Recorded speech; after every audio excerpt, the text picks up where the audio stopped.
Ooh, I stink. Good morning, family of Fast. Matt Mossman, the Chief Endurance Officer over at Endurely. So a little story for you. I just got done running, minding my own business, and while I was running, I decided to hop in the gym to get a nice, cool, refreshing drink of water.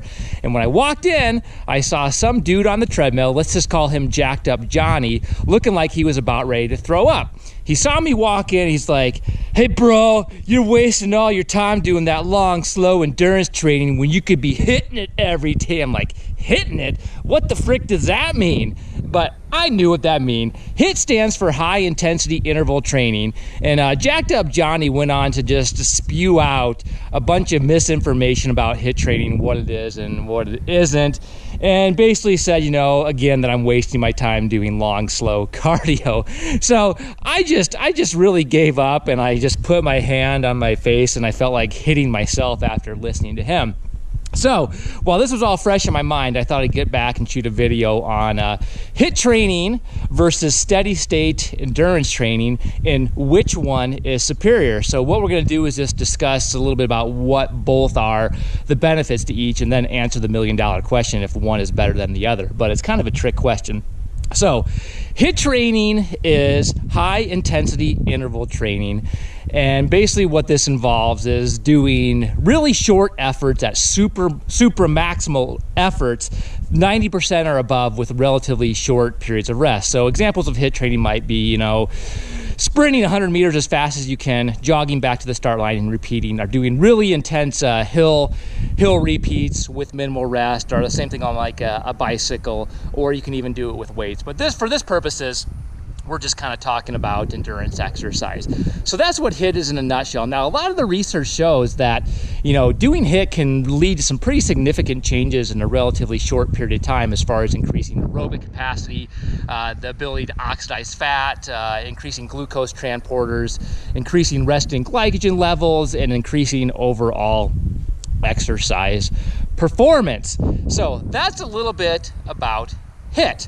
Now, steady state cardio, what's the deal with that? Again, you are going to get some good changes from long, slow cardio, like increases in mitochondrial density, capillary density, increases in VO2 max, etc., etc., etc.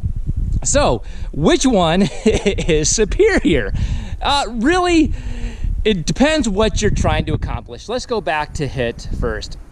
So with HIIT, the main benefits I see to HIIT, again, you can get large physiological changes in a relatively short period of time. If long, slow cardio isn't your thing and it makes you bored, HIIT might be right up your alley. Also, if you're trying to maintain muscle mass, HIIT isn't quite as catabolic as long, slow, steady state exercise. And honestly, some people, again, just find it more enjoyable. Now, what about the benefits of steady state cardio? Well, golly, some people really do like going out and grinding away and doing a long, slow distance. I also think long, slow cardio is going to help you develop your aerobic capacity a little bit better. And honestly, like if you're training for shorter races like, an OCR TMX or maybe like a 5K, you might be able to get by on just doing HIIT training. But if you're training for like, say, maybe a 10K and beyond, I'm sorry, HIIT training isn't, just doing that exclusively isn't going to be the best way to perform. So, again, let's go back to which one is better. Neither. They both work best in combination, in my opinion. So, a traditional endurance training exercise program will have, long, slow distance, 4 to 5 days out of the week, and then interval training, which I consider interval training and HIIT basically the same thing. Maybe there's a little bit of difference.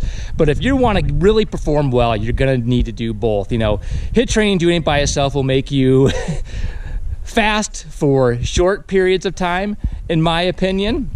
Once you get to those longer distances, it's not going to make a lick of difference. And on the same token too, long, slow cardio is just going to make you a long, slow endurance athlete. So you really need to incorporate both into them.